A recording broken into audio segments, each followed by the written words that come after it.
Here are the facts. When you ask the residents that Trump is claiming to help, they say that they oppose it at a 79% rate. 61% of them feel less safe. When you ask them what they care about the most, it's not homicides, it's not carjackings, it's Trump's occupation of D.C. So the question then becomes, who are we helping here? Who are we helping here? The idea that public policy isn't meant to serve the public in D.C. is absolutely absurd when Trump was claiming he was helping the public. So the question that I then want to ask is, why don't we mobilize the National Guard to the 8 out of 10 red states that are the highest homicide states? If this decreases crime, and that's sufficient enough to mobilize the National Guard against the explicit will of the people of D.C., why is the National Guard not marching through the streets? The law, he was already quoted. I'm not talking about the law. Progressive host Adam Mockler joined Abby Phillip's CNN panel to face off against MAGA's Scott Jennings in a debate that exposed Trump's authoritarian streak, and the shocking criticism he's now getting from his own side over socialist-style moves.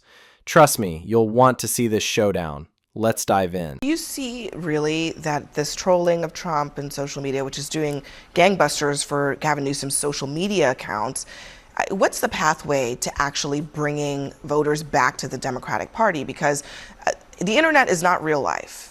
That is the truth, and I'm not sure I'm seeing Democrats understanding that. Well, there's two parts to it. First, you have to drive the attention, then you drive the narrative. So right now, he's getting the attention piece in the attention economy, and he's doing it quite well. He's getting millions of views. I also don't agree that Obama's twisting himself in pretzels. I think it's a completely logical statement.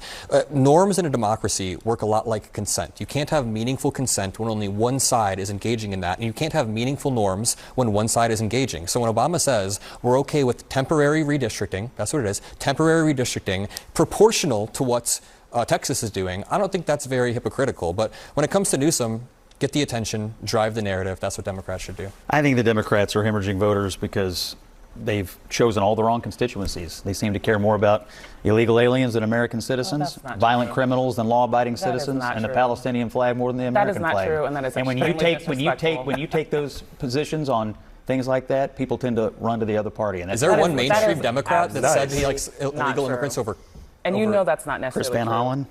There's one. He said that? Chris Van Hollen did not say that. He went and had margaritas at my time. He met with Kilmar Armando Abrego Garcia, who was brought back to the United States. The administration conceded that he was sent there wrongfully, so Chris Van Hollen... I mean, if you want to keep going down this road... All right, Alencia. You claim that Democrats like crime. Hold on. As someone who does a lot of messaging in the Democratic Party, we do have a messaging issue.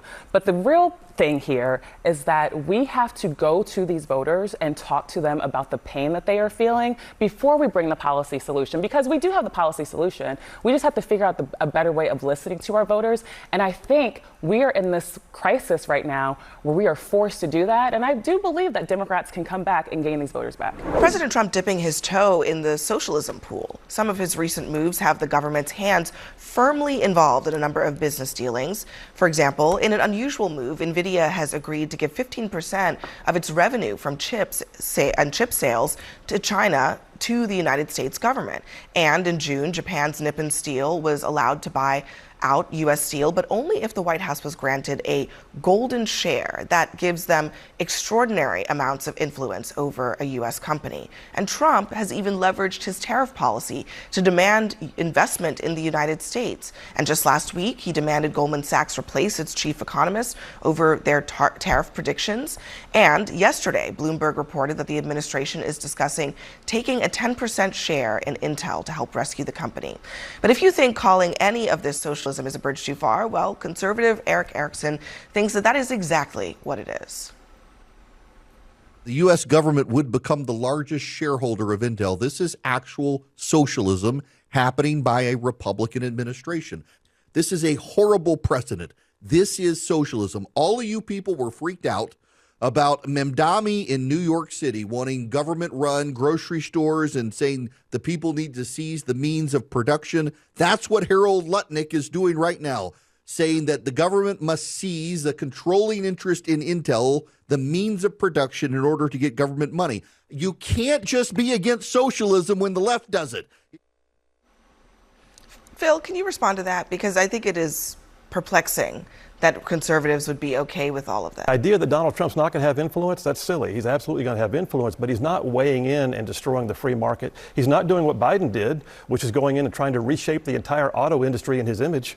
What he's really doing right now is he's saying there are better ways, but the free market capitalist Wait. What are you talking about when you talk about Biden and the auto industry? Oh gosh, did you not see what he did?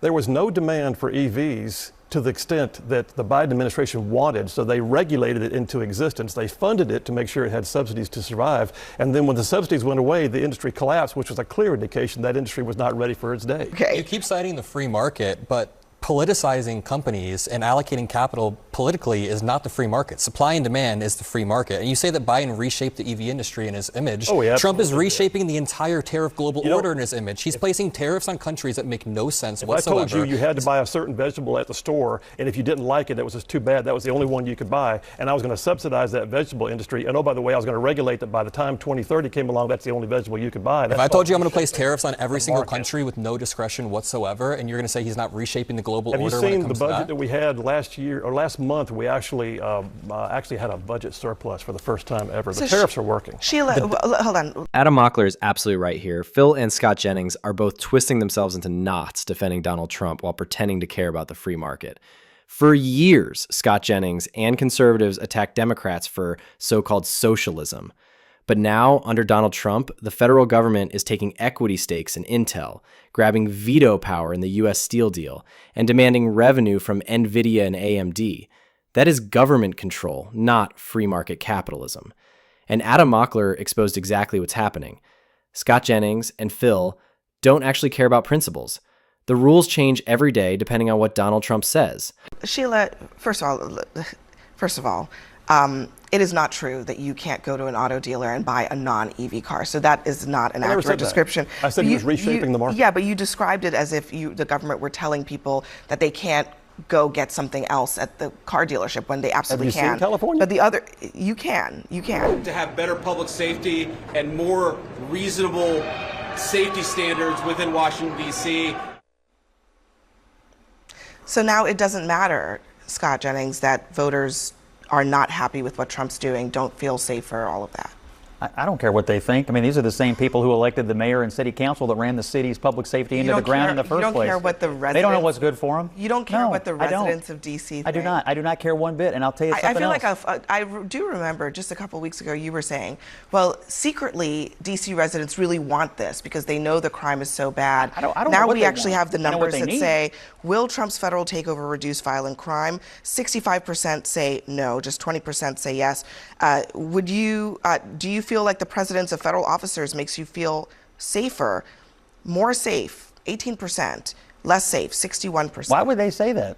Here are the facts. When you ask the residents that Trump is claiming to help, they say that they oppose it at a 79% rate. 61% of them feel less safe. When you ask them what they care about the most, it's not homicides, it's not carjackings, it's Trump's occupation of D.C. So the question then becomes, who are we helping here? Who are we helping here? The idea that public policy isn't meant to serve the public in D.C. is absolutely absurd when Trump was claiming he was helping the public. So the question that I then want to ask is, why don't we mobilize the National Guard to the 8 out of 10 red states that are the highest homicide states? If this decreases crime, and that's sufficient enough to mobilize the National Guard against the explicit will of the people of D.C., why is the National Guard not marching through the streets? The law.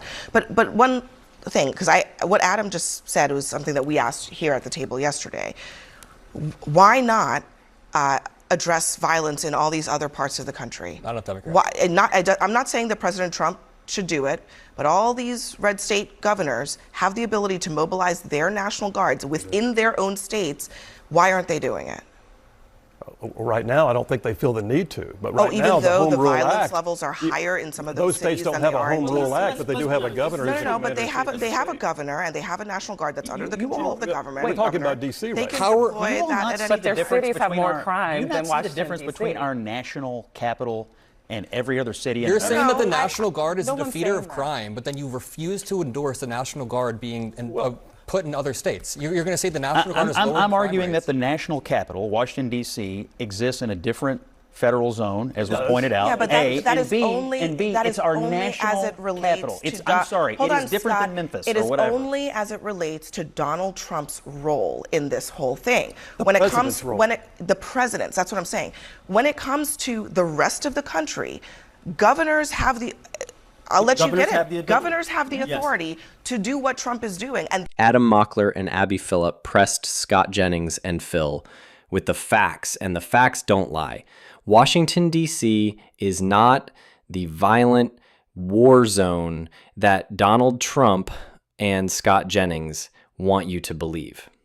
In 2024, violent crime in Washington, D.C. hit a 30-year low, and homicides dropped by more than 30%. If the National Guard is really the answer, then why isn't Donald Trump sending it into red states with much higher murder rates? Because this was never about crime, this is about power.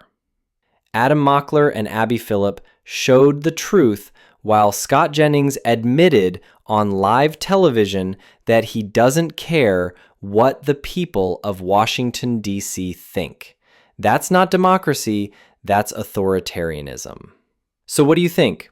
Was Adam Mockler right to call out Scott Jennings and Phil? Did Abby Phillip nail it in this debate with Donald Trump's defenders? Let me know in the comments. Don't forget to hit like, subscribe, and I'll see you in the next one.